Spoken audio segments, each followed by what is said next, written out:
বন্ধুরা, আপনারা সকলেই দেখতে পাচ্ছেন এ হলো বাজাজ ডমিনার 400 গাড়ি। আমরা এই গাড়িটিকে ইলেকট্রিক মডিফিকেশানের কাজ করেছি, তাই আপনাদের একটি ছোট্ট ভিডিওর মাধ্যমে দেখাতে চলেছি। আমাদের এই ঐশী অটোমোবাইলে সমস্ত টু হুইলারের ইলেকট্রিক মডিফিকেশান করা হয়, তাই এক ঝলক আপনাদের দেখালাম ভিডিওর মাধ্যমে।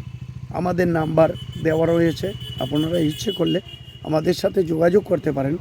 যেভাবে চাইবেন আমরা সেভাবে মডিফাই করে দিতে পারবো। ধন্যবাদ।